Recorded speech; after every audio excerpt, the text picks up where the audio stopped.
You ask Tiger to solve. This deals with linear equations with one unknown. The final result is x equals 85/3. Let's solve it step by step. Isolate the x. Multiply both sides by inverse fraction 5/3. Group like terms.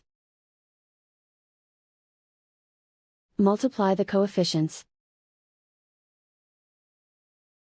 Simplify the fraction. Multiply the fractions.